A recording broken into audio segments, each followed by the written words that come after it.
박가영 엄마 최선미입니다. 우선 이곳에 저희의 목소리를 낼 수 있게 이곳에 자리를 마련해 주신 모든 분께 정말로 감사드립니다. 저는 요즘 사과는 과연 무엇을 의미하는가를 생각해 봤습니다.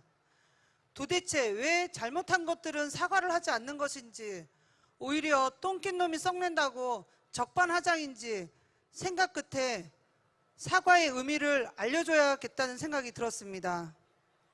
저희는 정부를 향해, 대통령을 향해 진심 어린 사과를 요구했습니다. 혹자는 사과 받으면 뭘 얻게 되냐고 묻습니다. 얻고자 하는 것이 아니라 되찾고자 합니다.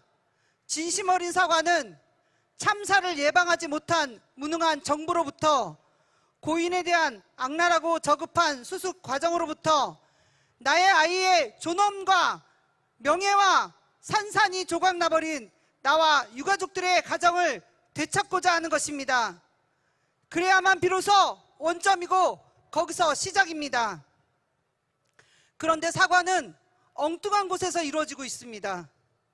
대구 지하철 참사 유가족이 세월호 유가족에게, 다시 이태원 유가족에게 미안하다고 사과를 합니다.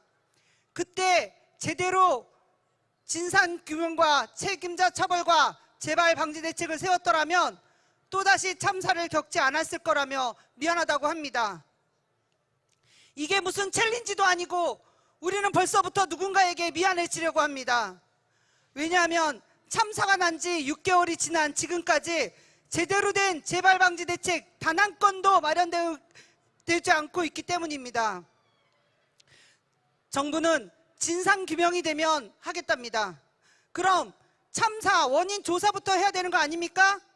조사는커녕 은폐 조작하기 바쁘고, 또 걸리면 해명도 제대로 못하고 뭉개고만 있으면 답답하니 얼마나 한심한 노릇입니까? 우리는 그동안 대통령의 사과와 면담을 요청했습니다. 160일이 지난 오늘까지도 아무런 대응조차도 안 하는 대통령을 보면서 우리 유가족을 불가촉 천민으로 보고 있다는 생각을 지울 수가 없습니다. 혹자는 대통령이 아무나 만나면 만나고 싶다고 하면 만날 수 있는 존재냐며 유가족을 나무랍니다. 네, 국민이면 누구나 만날 수 있는 존재여야 합니다. 대통령은 국민들에게는 따뜻하고 자유롭게 대해야 하고, 관료들에게는 치열하게 논의하고 토론해야 하며, 밖으로는 엄중해야 하는 자리입니다. 그런데 왜 거꾸로 하십니까? 우리도 국민입니다. 그것도 아주 슬프고 비통하고 상처 입은 국민입니다.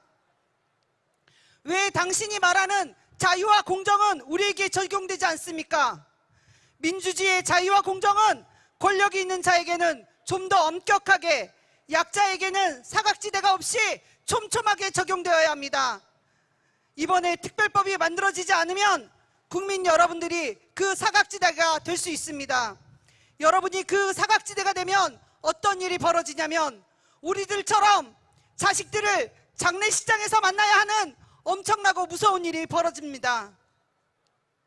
정부와 여야는 특별법을 통한 독립적 조사기구를 설치해서 제대로 된 진상규명과 책임자 처벌과 재발 방지 대책을 세워야 합니다. 그래야 인간이고, 그래야 사람입니다. 그래야 우리는 우리의 존엄을 가지고 죽을 수 있습니다. 우리를 편안하게 죽게 하십시오. 우리들이, 유가족이, 국민들이 한을 품게 하지 마십시오. 다시 한번 엄중하게 명령합니다. 대통령은 유가족과 국민들에게 진심 어린 사과를 하십시오. 감사합니다.